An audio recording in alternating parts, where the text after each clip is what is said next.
What's up, guys? Jayme Bedingfield here. This is Too Many Words, my podcast. Thanks for tuning in. How's it going, guys? What's up? What are you up to? What are your dreams? What are you reading? I am reading 100,000 Worlds by Bob Puller, and it's awesome. Are you driving? Are you walking? Are you pretending to be working? Are you vacuuming? What are you doing? I have been doing all sorts of things, many hats with it being summer, adventuring, staying on top of actual life, staying on top of the fictional life that I'm working on, keeping busy for sure. Tired just thinking about it. I have added 5 or 6 more coffee times in the day, so that's nice and healthy for me. I have a great show, super fun show for you guys today. The guest, the lady of the show, I have Kendall Ashley on. She is a writer for Nerdist, for Geek and Sundry, and she is super awesome and likes a lot of the same stuff I do. So we go in depth with fandom and writing. It's awesome. So stay tuned for that. I will have that for you in a little bit here. And I was listening to Santa Monica by Everclear before starting today. Nothing wrong with Weezer, just mixing it up a little bit.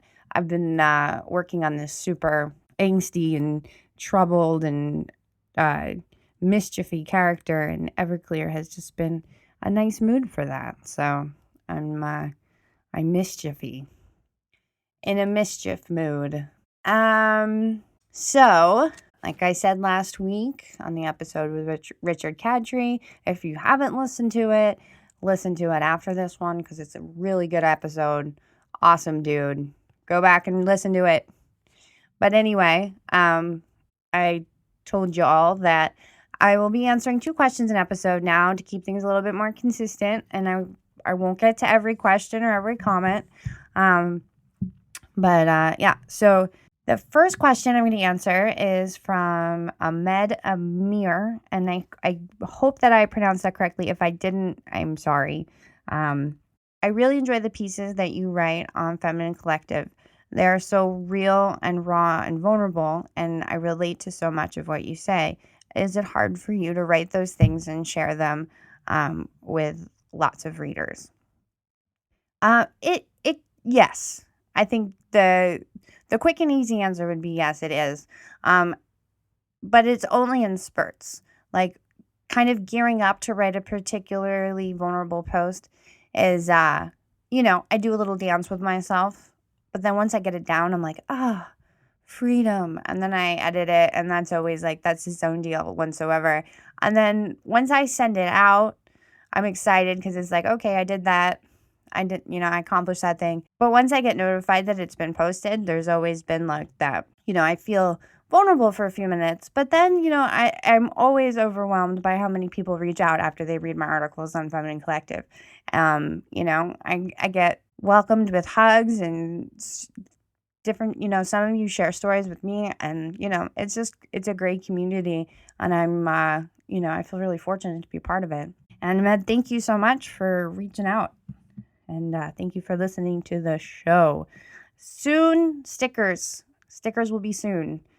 September, we're going to start with some stickers and some other items and some other fun stuff. So stay tuned for that. The show is growing. And all you guys, of course, make that super possible with all your shares and subscribes and support. Couldn't do it without you. This next one is from somebody from Travis. And it says, I'm a writer and I got a job at a movie theater to write about what it's like working at a movie theater.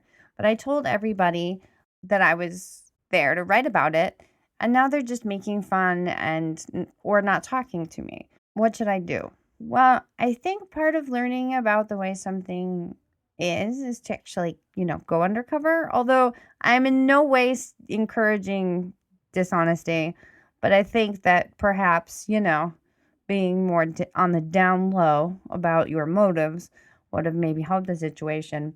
Or, this scenario is where everyone knows the writer is writing about them.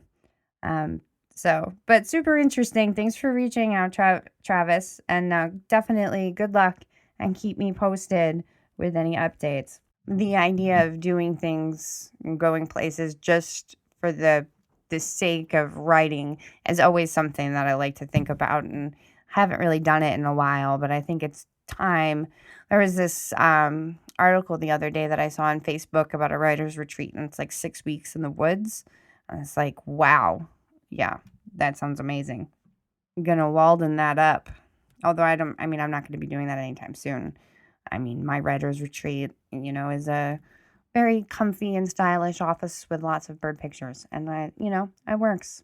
We all have our Walden ponds or the equivalent caves. Bilbo's office, not my dog Bilbo. He doesn't have an office, although sometimes he likes to think that my office is his office. Although he's not allowed in it anymore because he kept taking my headphones all out of my basket. Not destroying them, but just letting me know, like, hey, I can get to all your headphones and wires and charge cables, and I'm just, maybe next time you take me with you. So, yeah, no. Bilbo the dog doesn't have access to my office anymore. The whole fandom universe, being into things, is just so cool. And in itself is community. I mean, we're seeing that with Pokemon Go, how it's, making a community of all the players. And it's like that with shows, Walking Dead, the Marvel universe, all of it.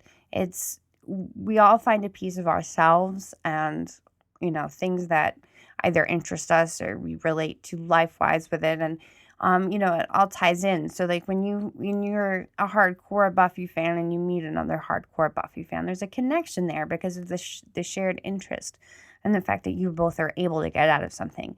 And, you've got the Comic-Cons going on, and it's just, I didn't get to go to the San Diego Comic-Con, but, the whole concept there is that you have all these people with shared interests, and it's so neat. And as, the internet becomes more and more, where everybody goes to read about things and learn about things, it's, that community only grows stronger. And it's amazing how just in 10 years, how much of it has all changed. And, it's interesting to see how it will continue to change. Escapism by fingertip. Escapism by fingertip. I like it. Possibly a t-shirt option.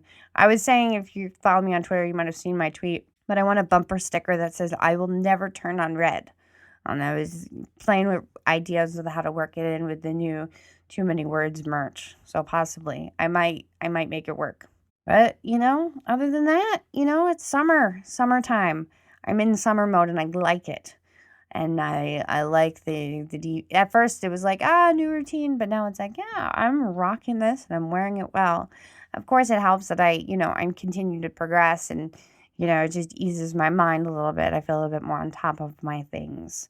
I like feeling on top of things. I don't enjoy the feeling of being buried beneath them. And on that note, let's go to my conversation with Kendall and get into just a whole bunch of all fun things.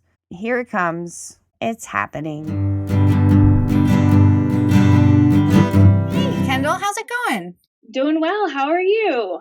I'm doing all right. I'm pretty exhausted today. Part of juggling multiple projects, there are some nights where sleep is less of a priority. Yes. But I've been reading your articles on Nerdist for a while, and it strikes me as a pretty fun gig. Yeah, it's amazing. Definitely a dream come true to get to write for them. Lots of fun. Well, you get to research and then write about just so many, like, the research alone, like, has to be fun.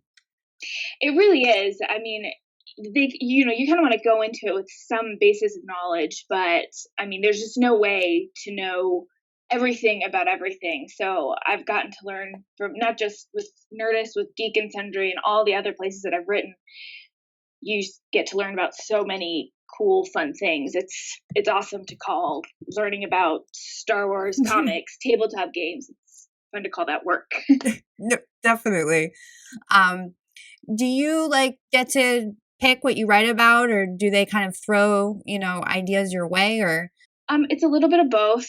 For Nerdist, they because that site there's a lot of news driven stuff that happens there. Yeah. So there certainly is a lot of the editors kind of throwing pitches out at us and, just grabbing what sounds interesting to you. But I have never ever worked at a online journalism outlet that doesn't welcome writer pitches. So I think everywhere that you across the board, they're kind of like, please give us some ideas. How did you get started with all that, with writing for them and journalism? Something that you kind of always wanted to do, or did you kind of just get into it? It was kind of I've always been interested in writing and that whole process. There was a time where I thought I would be a fiction author. There's been times where I thought I would move into a like broadcast journalism space. So I've just always been interested in writing and telling stories. So I think I kind of backed my way into it. I just wanted to start writing about stuff that I thought was fun. So I created my own blog, and then that's a super fun place. I've been doing some reading on that. It's a good blog you have there. Thank you. Thanks. Yeah, I'm pretty proud of it, and I've got a nice core little group of readers, which is awesome.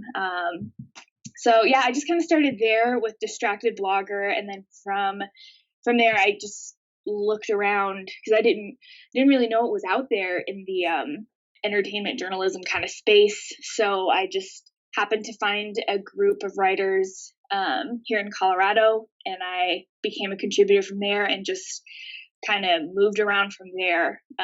Did a lot of writing for free, and then familiar with as that. one does. But yeah, then I was able to kind of have a portfolio behind me, and so once those writing gigs came up that had that paid, I was able to show them what I'd already done. Yeah, it is. I mean, it is quite a process, writing. I mean, I love it, and I'm right there with you. It's always been something that I wanted to do and that I'm interested in. But you just keep building. Yep. How long would you say that you've been writing for Nerdist? Nerdist is quite new. It's been like months that I've been writing for Nerdist. Oh, really? So then I guess I must have found you right away then. Yeah, I mean, I write a lot for them. You do? Yeah, you're pumping out a lot of articles for them and it's like super cool topics too. I'm like, oh, it's fun. Yeah, it's great. I've been with them for a few months. I've been with Geek and Sundry for maybe a year and a half. And those are my two ones that I'm working at right now. Yeah, it's great. And since they're both owned by Legendary, that was how I was able to make that connection going from Geek and Sundry to Nerdist. I didn't think I knew that. You just taught me something. Makes sense though now, because they partner up on a lot of different things. Yeah, Amy Poehler Smart Girls, Nerdist, and Geek and Sundry are all Legendary. So they do like the Camp Carnival at Comic-Con where they all three team up, and that's why, because I think they're actually physically located next to each other as well, like in their offices. I know, I saw that camp that they're doing, and I can't go, but it sounds very fun. I know, I can't go either. It sounds great. Well, that's where I think teleporting would come in handy. Because if you could just teleport someplace, like there's no like, oh, I can't, do that. And then you don't have to deal with flying. If you have to fly there, just teleport, keep it instant gratification traveling. We can't be far from that. I mean, come on.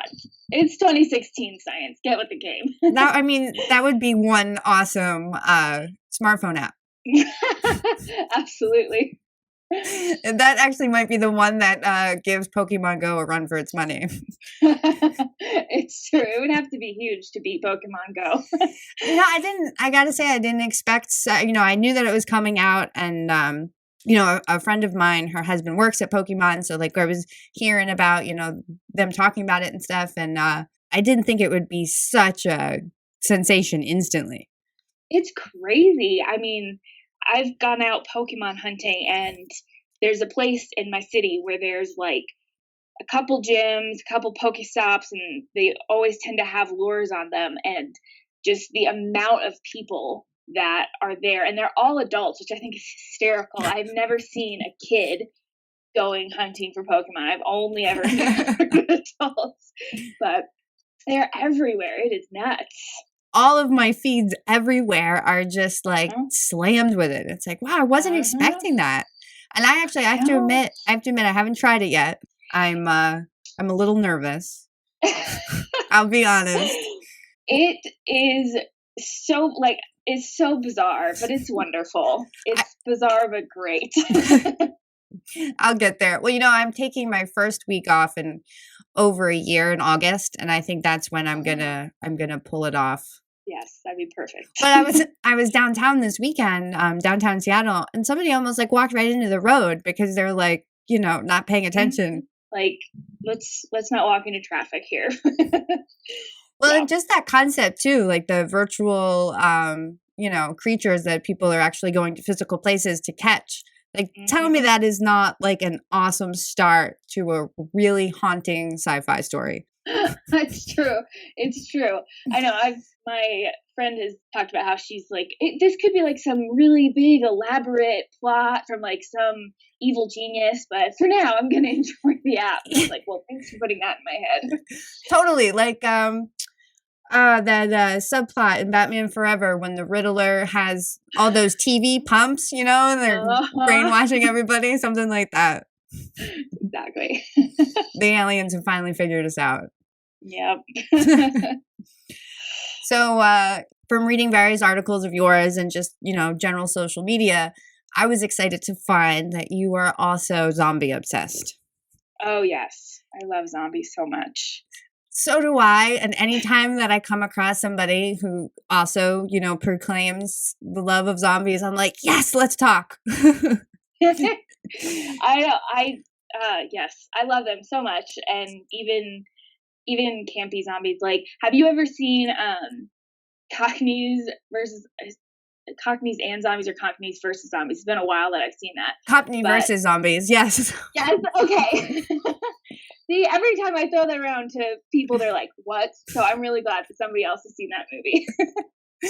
Well, and there's just something like, I just, and the forms of zombies, vary, and as well as like, there's like the ones that are like very dark societal comments, and then there's just like, some of it's just even Plants versus Zombies. Like when that game came out, I'm like, yes, like I will take anything zombie. I know. Like people ask me all the time, there's like zombie fatigue. Are you tired of them? And I'm like, well, I can't speak for society at large, but like I will never get tired of them. Yeah. No, I think, some people do suffer from zombie fatigue, and my husband definitely does, which is, he's not the ultimate zombie fan. I am, on top of the fact that I'm like, I watched all of the Walking Dead episodes. Like I go through those like maybe 3 or 4 times a year.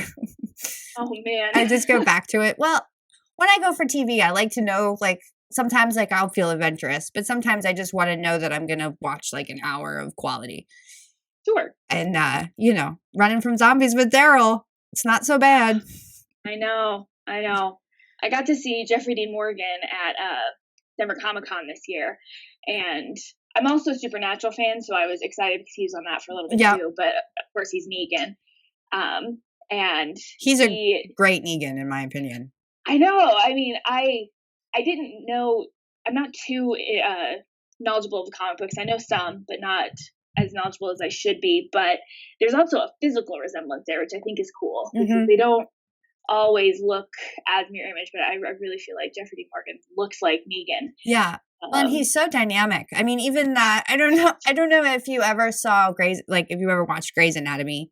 Oh yeah. But he broke my heart as Denny. So to see him in this role where he's just like, him and Lucille, that's like, it fits. I know. And from what he was saying at Comic-Con, he is just having a blast getting to be Negan, which I think is going to make his character that much more fun and horrifying to watch. So I can't wait. I can't either. So I'm assuming that you're all caught up with The Walking Dead. Yes. And I've actually I've been reading the comics more this summer just because I'm kind of waiting until this past season drops on Netflix so I can do my crazy binge watching thing up until the point that the new season starts. Sure. And it's a good universe. It really is. Well, and I was a kind of a late adapter to this, but Z Nation is surprisingly awesome. I didn't really think anything of it, and then I started watching it.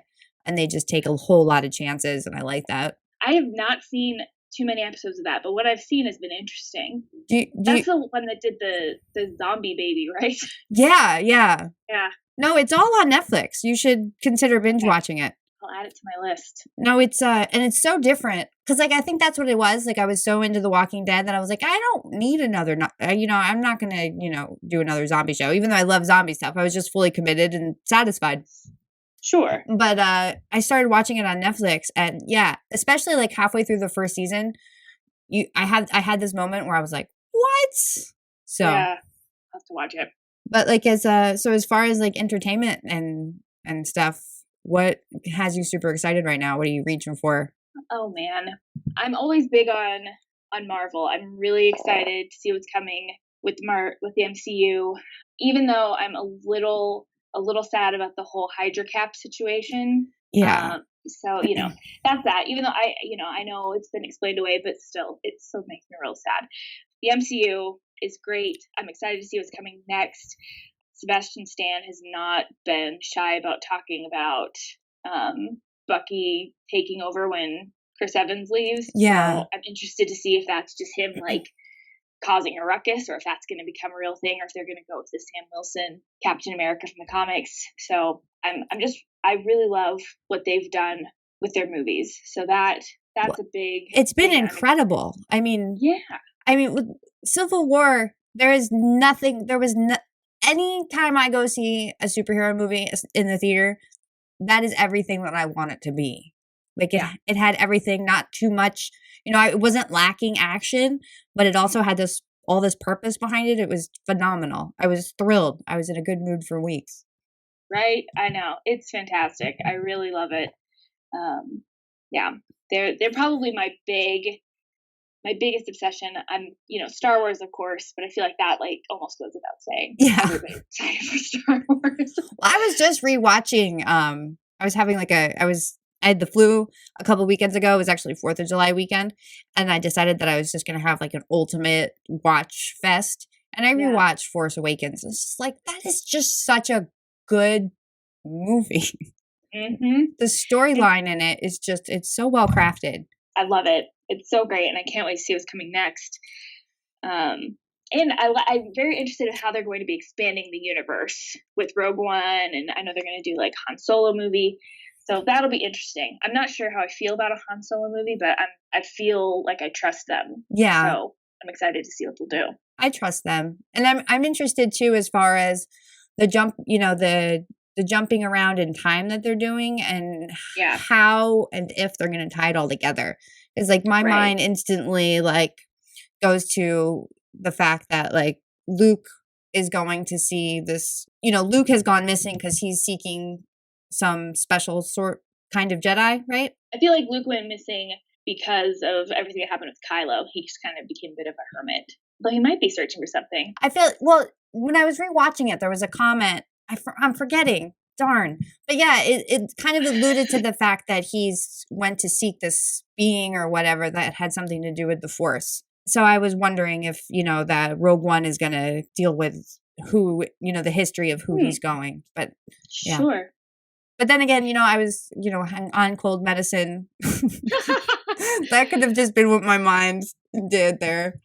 No, you could be right. It's been a few months since I've seen it last. So. Well, and it's quite dense.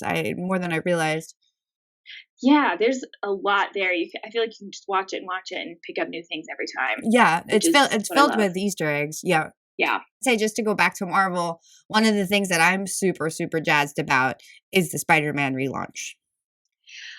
I have mixed feelings. I love Spider-Man and I love Peter Parker, but part of me, and I'm really glad they're not doing an origin story. That's what's got me excited, because I was like, if I have to see Uncle Ben die one more time. I know, no one cares. Everybody, as out of all of the superheroes, it's like the one origin story that you can just leave alone. Right. Everybody knows.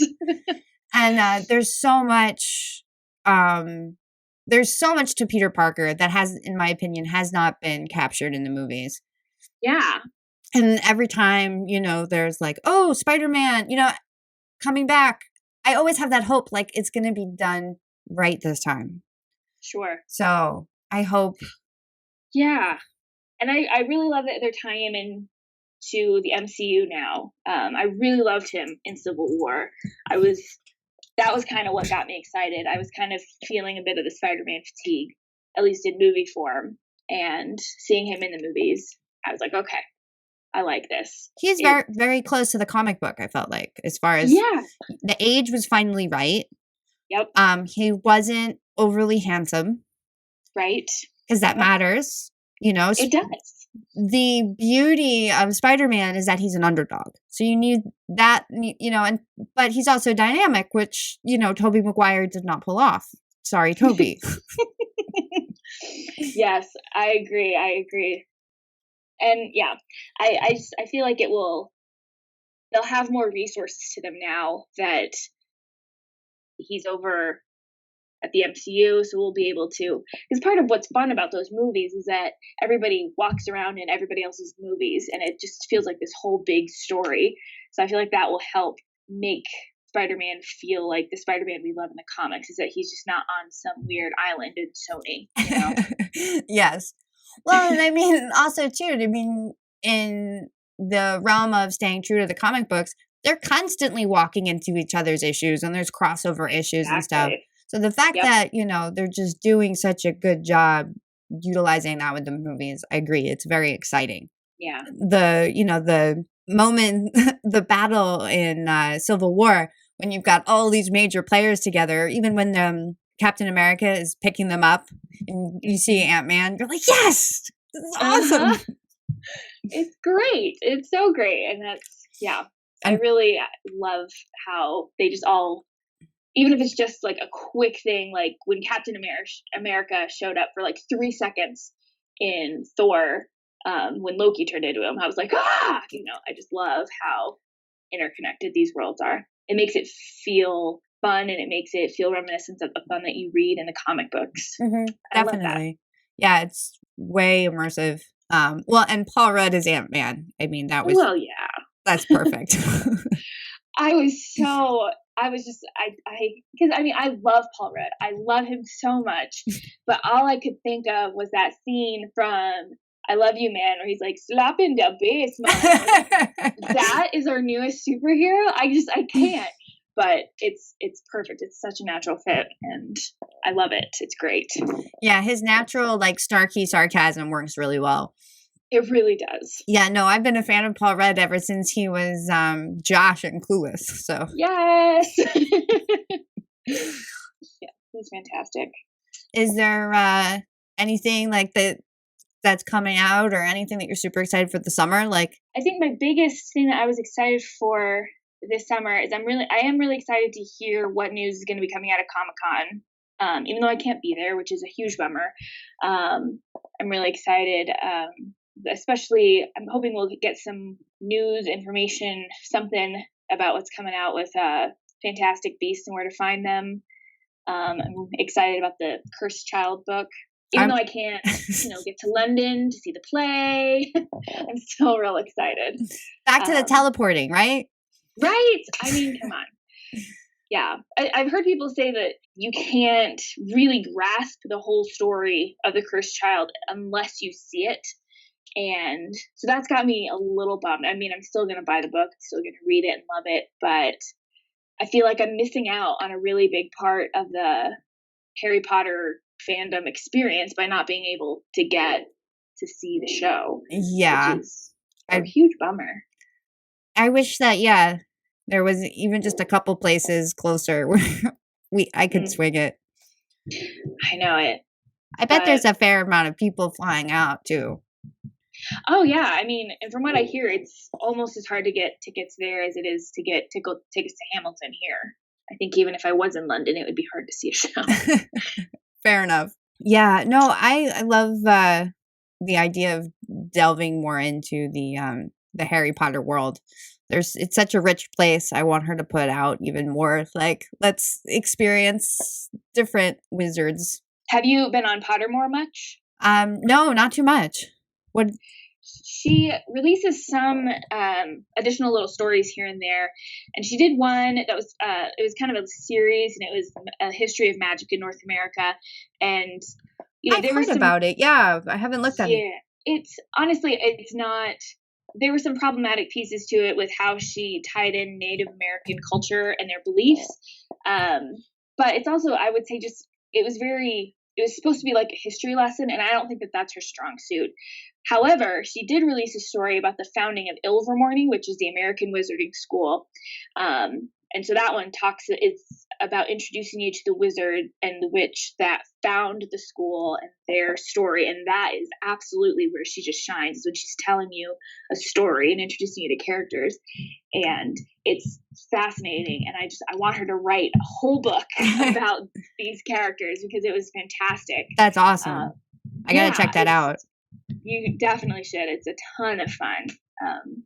So yeah, that is nice to be able to have some little snippets of stories, but then at the same time, it's like, okay, this was like a short story, but I really would love a whole book on this. Yeah, it's like getting an appetizer of stuffed mushrooms, but there's only 4. Right, exactly. I just started rereading Harry Potter to my son. I've been reading him some chapters at night and just we just finished the first book, but just reliving it all over again because it's been so long since I've read them. The details, I mean, I just sometimes as a fiction writer, just as somebody who likes to create, I just kind of think about her process. Like it must be really neat because the way she just ties it all together is it's pretty awesome. It is. Those books are fantastic. I love them so much. I didn't actually read them as a kid. I started reading them as an adult, and I never got to read them as a kid. And so once I became an adult, I just thought, well, I missed out on that. Maybe if I have a kid, I'll read it to him. But I had friends that were like, no, even though you're an adult, you'll love it. And I'm so glad that I read them because I feel like I almost appreciated them a little bit more reading them as an adult because they're so great. I love them. They're fantastic books. They really are. Well, and I had read just a couple of them when I was a kid, but then kind of just, life, and I hit adolescence and weird stuff happened, and I didn't continue in the series, but of course, you hear about it and the movies start coming out. But yeah, I was like in my early 20s when I read through it all, and it's that's why it's, I think, so huge with everybody, is it's able to reach such a wide range of people. Mm-hmm. For sure. And really anything with, the I love fantastical elements. Yeah, I love it. It's just grounded in realism enough that there's a little part of you that always is like, maybe this is a real thing. Yeah. Totally. This is not at all grounded, but it's also awesome. Do you watch the 100 at all? I don't. It is in my queue, and everybody and their mom has told me to watch it, but I just have not gotten around to it. But it is in my Netflix queue.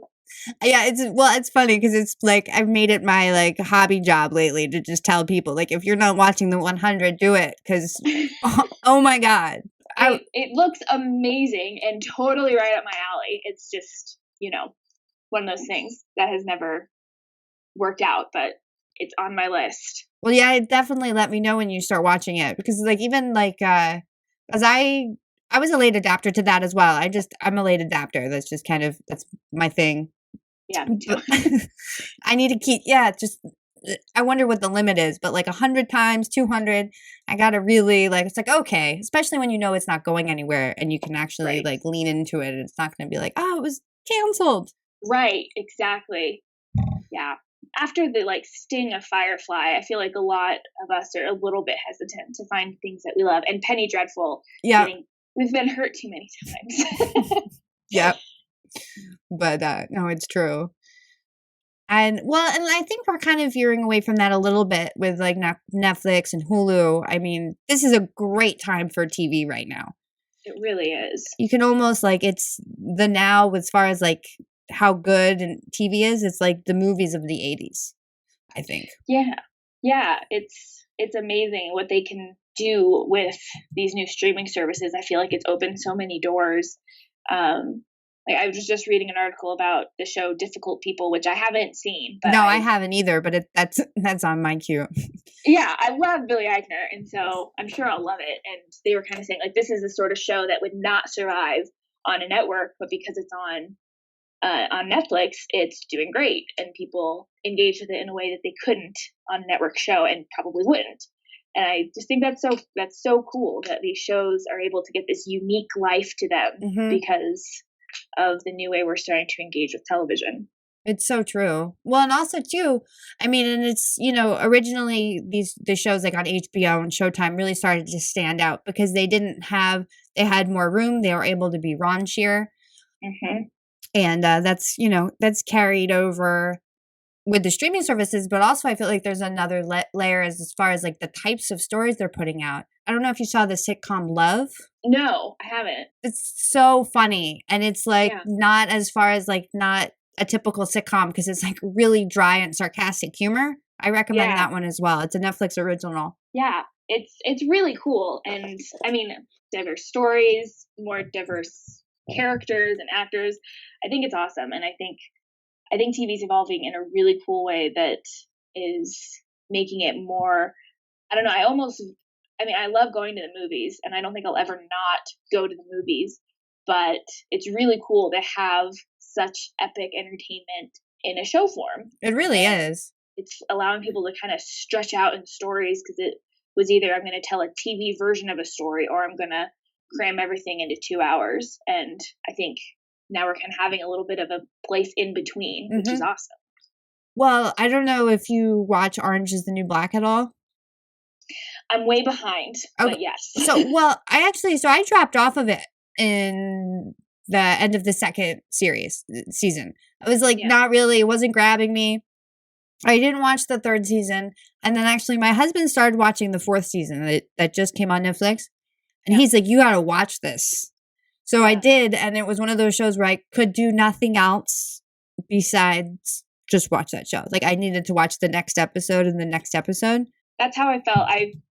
With the whole latecomer thing, when I came to Breaking Bad, the whole thing was out, and thank goodness for that, because I have no idea how you people did it who watched it live, because like an episode would end and my husband and I would be like, okay, just one more. And then it would we just had to watch it, and we burned through the whole season in under a month, or the whole series in under a month, because we were just like voraciously watching the show. And I love shows like that. It's great. Yeah, no, always over soon, but we painfully watched it week to week. Oh my gosh! It was some of the episodes or the seasons. It's like what? Yeah. Well, and I'm a late adapter too. I'm on the third season of Game of Thrones right now. I'm completely obsessed. Khaleesi is one of my favorite characters ever. She's awesome. Oh man. Yeah, to be the mother of dragons, huh? I know, it's so great. I wouldn't mind that gig. I know. It's awesome. And I love the way that I won't say any spoilery things, but even just the way that they take characters that you start out just hating, and by now in the show you love, or even vice versa. I think it's amazing the way that they're just working with their characters. I think they're doing some really cool things with that show. I completely agree with you. And that's, as far as the characters, it kind of blows my mind because first of all, there's a crap ton of characters. Right. There are so many. And here I am. I care about every single one of them. Yeah. The subplots, every one of them is like engaging, and you always get like the payoff is phenomenal. Yeah. So I'm super jazzed, and even though it's like finally I'm watching it, it's like I have so much content to consume. It's like that's pretty cool. It is. It'll be over before you know it, though. Yes, it's always how it goes. Yeah, it's true. But Kendall, can you tell everybody where they can find your stuff, your articles and your blog and all that? Yeah, you can find me on Twitter. That's the social media outlet I'm on the most. I'm Kendall_Ashley. You can find me on my blog, which is distractedblogger.com, and I also write pretty regularly for Nerdist, which is nerdist.com, and Geek and Sundry, which is geekandsundry.com. And that is pretty much where you can find me on the internet. Awesome. And thanks so much for coming on. This was super fun. Yeah, thanks so much for having me. And that wraps a bow on it, everybody. Go to iTunes, Google Play, Stitcher. Let me know what you think of the show. Follow me on Twitter at @MeBettingfield. Follow the show on Twitter at Too Many Words Pod. And now the Facebook page of For Too Many Words is up and running. Bring your questions there. Tune in for exclusives. Like the page so you're notified. Do all that good stuff. MadameGeekPub.com is where you can find out about my forthcoming anthology with H.M. Jones. Go to FeminineCollective.com and read my pieces. And my site, of course, JaymeBettingfield.com. Do it up. Thanks for listening, guys. Until next time.